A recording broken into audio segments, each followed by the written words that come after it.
Friends, तो अब हम इस कॉन्सेप्ट को पढ़ते हैं मटेरियल कंट्रोल में। ये जीआईटी कॉन्सेप्ट है। जीआईटी का मतलब जस्ट इन टाइम। जब आपको प्रोडक्शन करना है तभी आप ऑर्डर करें और तभी आपके पास प्रोडक्ट है और आप मैन्युफैक्चर करके दे दें। मतलब जीआईटी एडवोकेट करता है जीरो इन्वेंट्री लेवल। आइडेंटिकली ऐसा पॉसिबल नहीं है, बट कॉन्सेप्ट है, तो इसमें मिनिमम तो कर ही सकते हैं।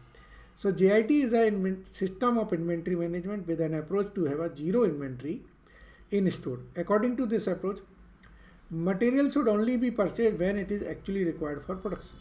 So JIT is based on two principles. Number, produce goods only when it is required, and number two, the product should be delivered to customer at the time only when they want. It is also known demand pull or pull through system of production. ठीक है। In this system production process actually start after the order for the product is receive. मतलब पहले तो हमारे पास order आएगा, उसके बाद हम मटेरियल खरीदेंगे, उसके बाद हम जाके प्रोडक्ट बनाएंगे। Based on the demand the raw material is sent to the purchase department for purchase. This can be understood with the help of the following system. तो पहले तो डिमांड आती है, उससे हम production start to process the demand for the product.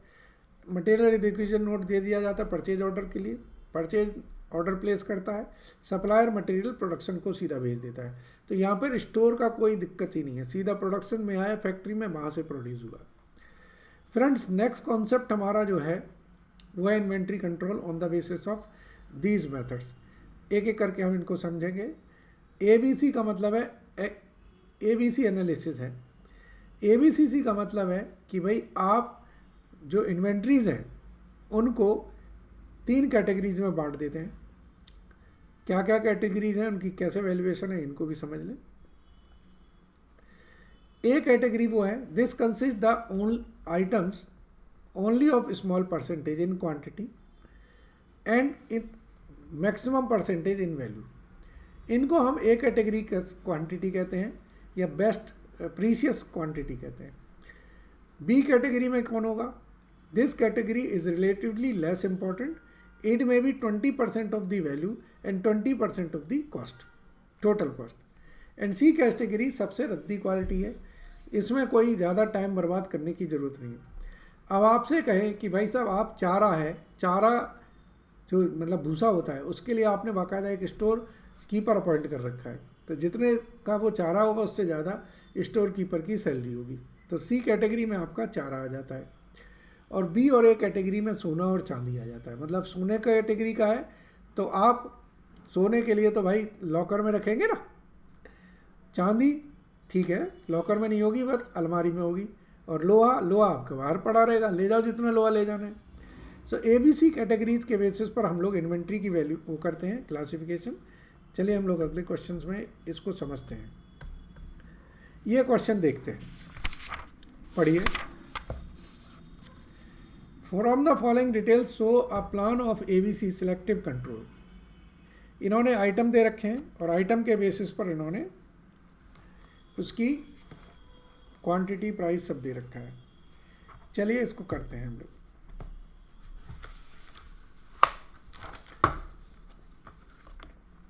कौन कौन से आइटम हम ए में रखेंगे, कौन कौन से बी में रखेंगे और कौन कौन से सी में रखेंगे।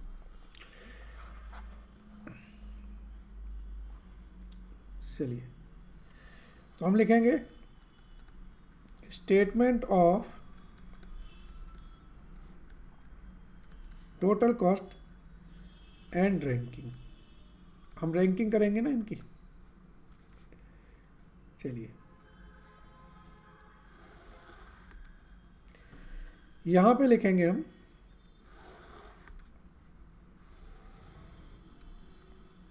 आइटम 1 2 3 4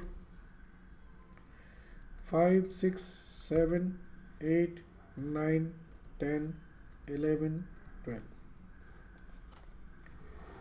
ठीक है जी। इसके बाद लिखी जाएगी इनकी यूनिट्स। तो यूनिट्स कितनी है एक बार देख लें। अच्छा ये 7,000 24,000, तो देखिए 7,000 24,000 1500, 600, 38,000, 40,000,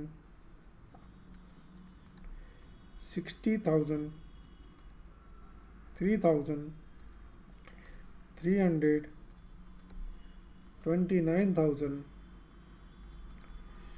11,500 एंड 4,100। अगर हम टोटल की बात करें तो ये टोटल क्वांटिटी आ रही है हमारी 2,19,000 की। तो परसेंटेज ऑफ टोटल करें यूनिट में,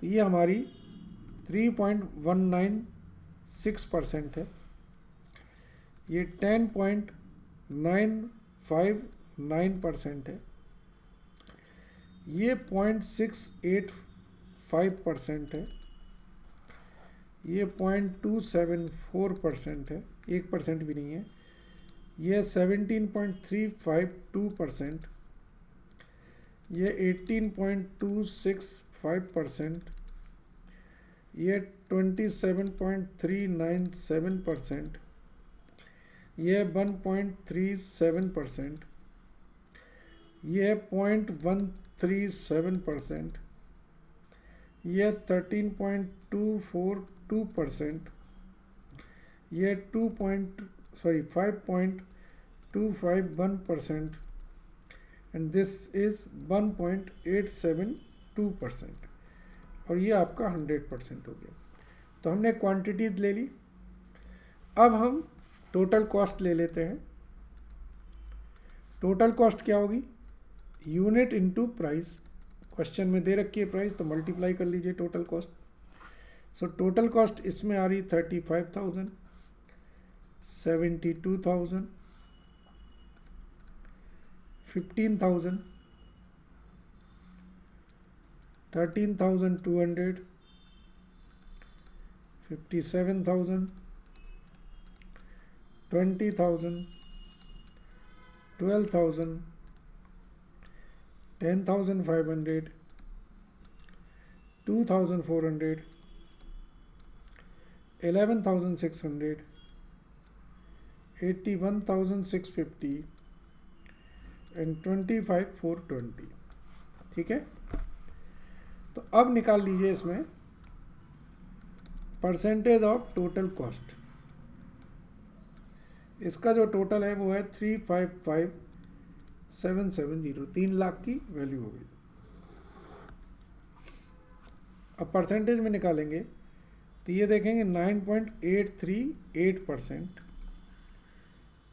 20.238%, 4.216%, 3.71%, 16.02%, 5.621%, 3.373%, 2.951%, 0.675%, 3.260%, 22.95% एंड 7.145%। ये आपका 100% होता है। अब आपको रैंक देना है, तो आप रैंक दीजिए।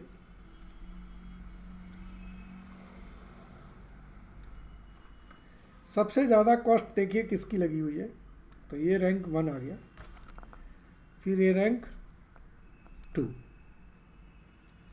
16% रैंक 3, फिर आपका 9% रैंक 4। ठीक है जी, फिर आपका 7% आया तो रैंक 5, फिर है आपका 5.6% वाला, तो ये रैंक 6 आ गया, फिर है 7%, 8%, 9, 10, 11 एंड 12। ठीक है जी, अब आप देखिए कि इससे क्लासिफिकेशन हो जाएगी आपकी।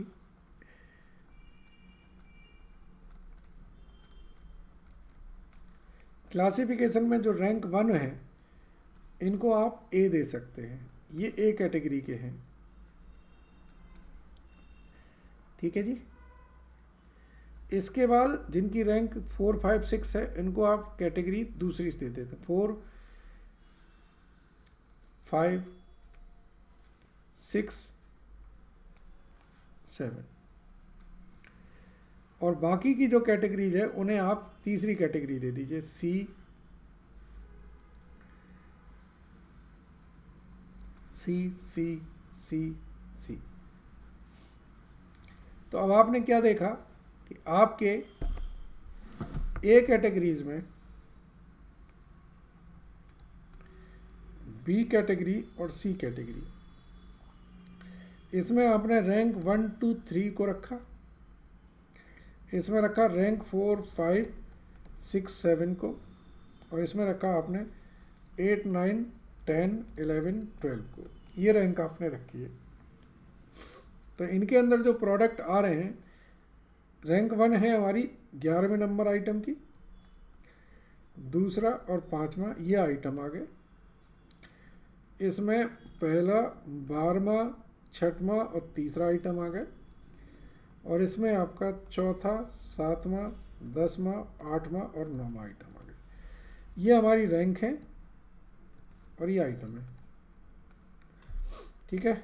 अगर मैं टोटल परसेंटेज की बात करूं यूनिट की, तो ये हमारी आएगी 33.56% ए में, 24.02% बी में एंड 42.42% सी में। और अगर मैं टोटल परसेंटेज अमाउंट से निकालूं तो यहाँ पर आएगी 59%, यहाँ पर 26% और यहाँ पे 13.96%। ये 59.21 कर दीजिए और ये 26.82% कर दीजिए। तो फ्रेंड्स आपने क्या किया कि आपके पास जो मटेरियल था उसने आपने उनकी परसेंटेज निकाली क्वांटिटीज़ में और फिर उसकी परसेंटेज वैल्यूज में निकाली। तो जो सबसे ज़्यादा प्रीशियस मटेरियल है उसे आपने ए कैटेगरी में कर दिया। हमने जैसे 1, 2, 3 जो रैंकिंग ली है आप और बढ़ा सकते हैं, आप 4, 5 को भी ए में लिख सकते हैं, उससे इतना कोई फ़र्क नहीं पड़ता। Concept is that most precious in category A, less precious in category B and worst precious in category C. चलिए फ्रेंड एक क्वेश्चन और करते हैं, उससे और समझ में आएगा। चलिए ये क्वेश्चन देखते हैं, पढ़िए। A factory uses 4000 varieties of inventory. In terms of inventory holding and inventory uses, the following information is compiled. अब आप देखिए इसमें मैक्सिमम चीज़ें दिख रही हैं। आपकी नंबर ऑफ वैरायटीज़ आपकी दे रखी हैं, मतलब 96% वाली हैं, और इनकी एवरेज इन्वेंट्री कॉस्ट दे रखी है और ये दे रखी है। So classify the inventory as per ABC system. बताने की ज़रूरत नहीं है। ए कैटेगरी में हम किसे रखेंगे, बी कैटेगरी में किसे रखेंगे और सी कैटेगरी में किसे रखेंगे। ए कैटेगरी में रखेंगे जिनके नंबर 15 हैं, बी कैटेगरी में रखेंगे और सी कैटेगरी में इनको रखेंगे। अगर क्वांटिटी की परसेंटेज की बात करें तो ये मात्र 0.375% है, ये आपकी 2.75% और ये 96.875% है, ठीक है ना। अब हम बात करते हैं वैल्यू। वैल्यू में ये आपकी 50% है, इसका 30% है और ये 20% है।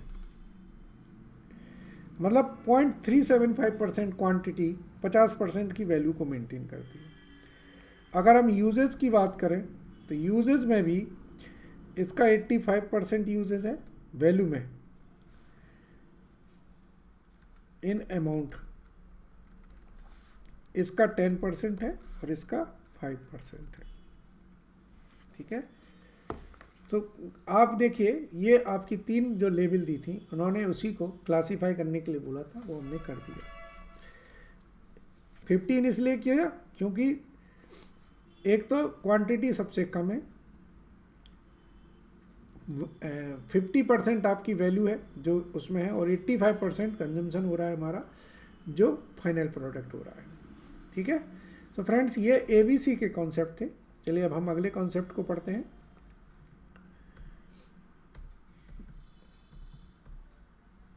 अब दूसरा कॉन्सेप्ट है हमारा FSN theory.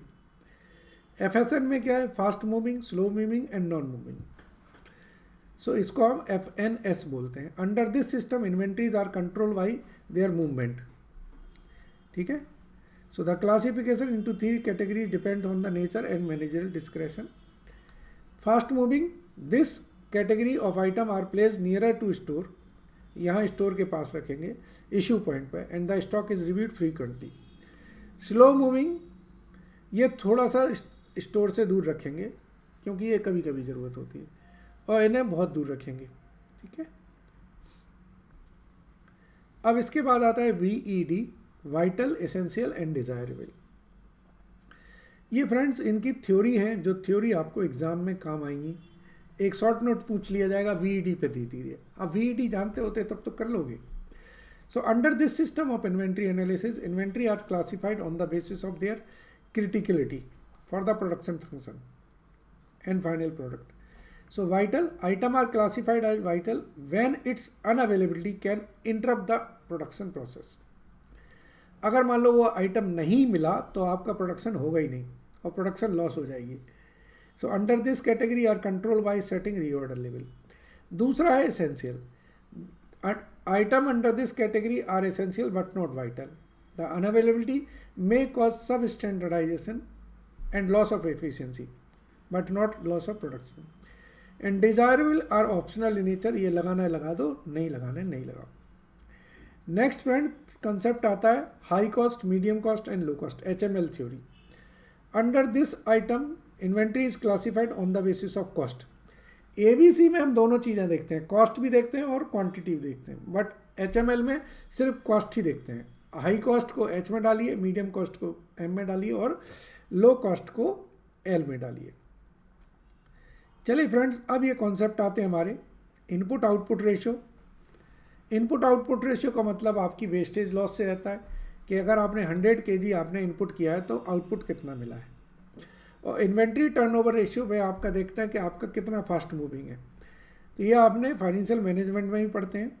Cost of material consumed upon average stock, ये आपका हमारा इन्वेंट्री टर्नओवर का फॉर्मूला है। चलिए इसको हम एक क्वेश्चन करके देखते हैं, इससे समझ में आएगा। ये क्वेश्चन पढ़ते हैं।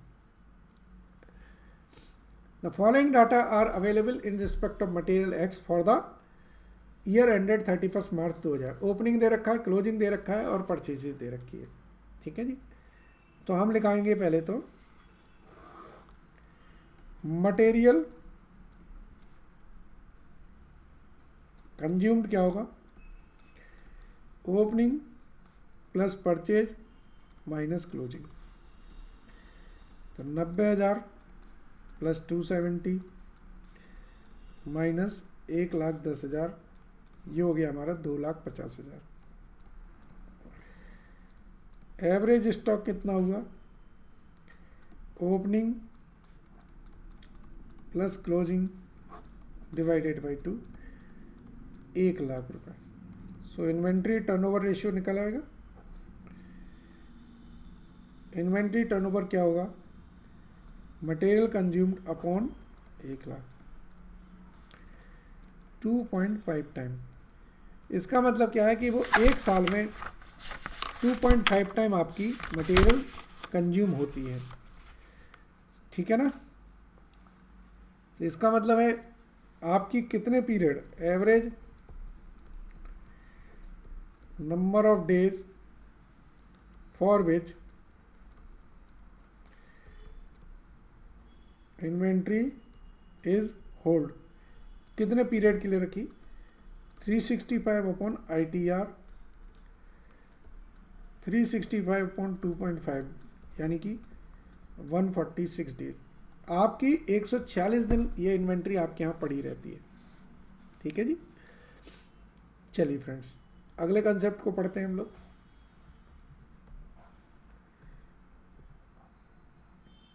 ये क्वेश्चन और करना है, क्लिक करते हैं इसको।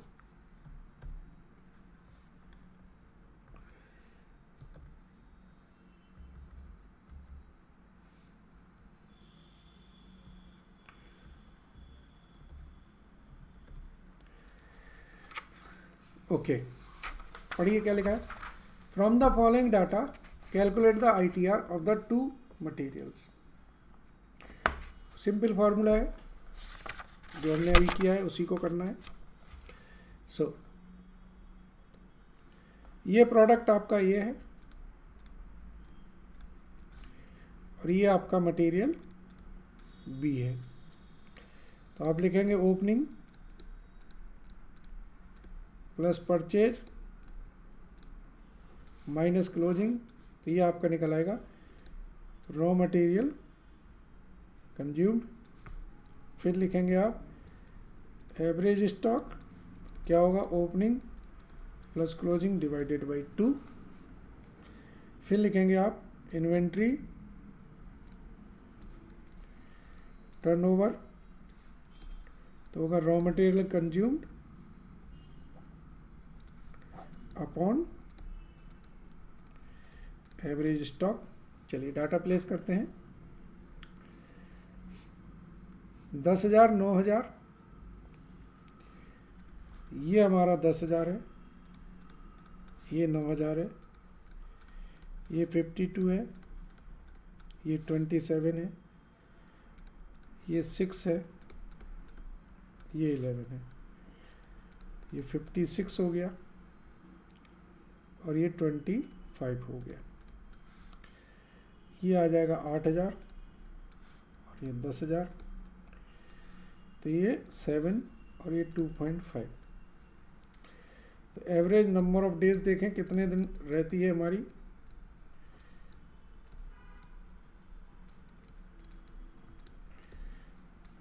(365 divided by 7 that is 52 and 365 divided by 2.5 that is 146।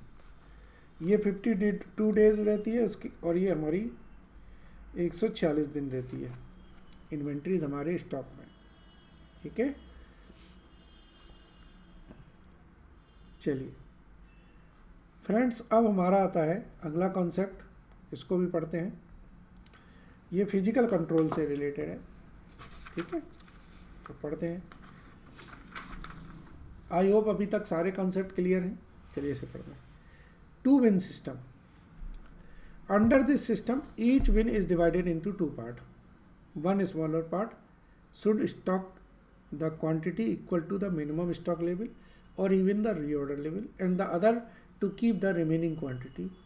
Issues are made out of the larger part. इन्होंने क्या किया, टू विन सिस्टम में एक ही ड्रॉ के दो पार्ट कर दिए। एक पार्ट तो कर दिया अलग, इमरजेंसी में जब रीऑर्डर पे वहाँ से इशू करेंगे, और बड़े पार्ट में से आप बेसिकली जो नॉर्मल इश्यूज़ हैं उसमें से करते रहते हैं।